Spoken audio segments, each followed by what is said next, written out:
Сандық пирамида дегеніміз не?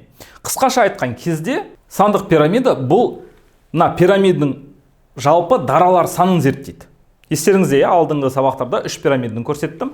Жалпы қай бөлікте, қай категорияда қанша даралар саны бар екенін зерттейді. Содан кейін биомасса пирамидасы бар, иә?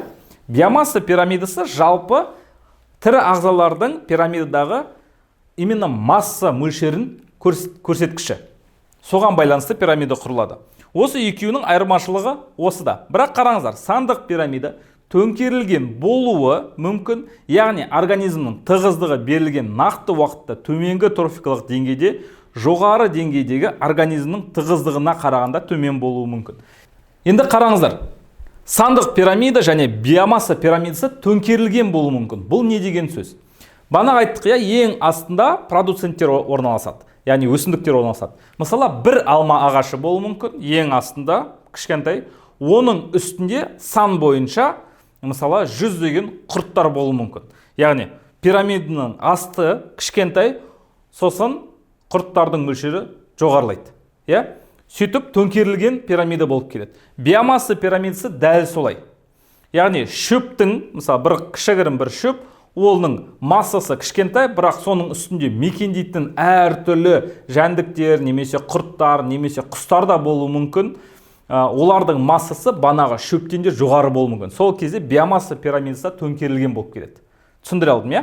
Яғни, мысалы, бір алма ағашы, оның үстінде 100 құрт мекендейді. Бұл кішкентай, ал бұлар үлкен. Сөйтіп, пирамида осындай төңкерілген болып келеді. Жалпы айтқан кезде биомасса пирамидасы да осындай төңкерілген болуы мүмкін. Энергиялық пирамида. Қараңыздар, энергиялық пирамида алдыңғы сабақтарда өттік, естеріңізде болса шортанды есебін шығардық, иә? Бір ағзадан екінші ағзаға тек қана 10% энергия өтеді деп айтып кеттік.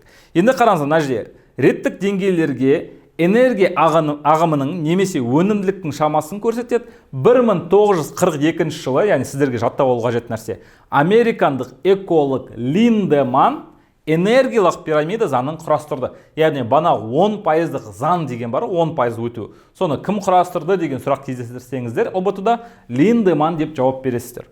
Және де маңызды, фотосинтез процесінде пайда болатын барлық органикалық зат жинақтық бастапқы өнім деп аталады.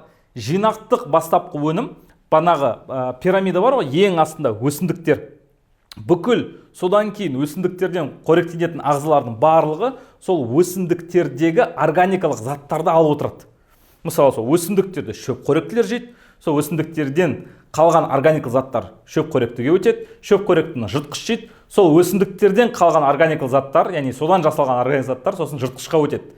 Яғни ең басында барлығы, бүкіл әлемде тамақтың барлығы өсімдіктерден басталады. Сол себептен бұны жинақтық бастапқы өнім деп атайды.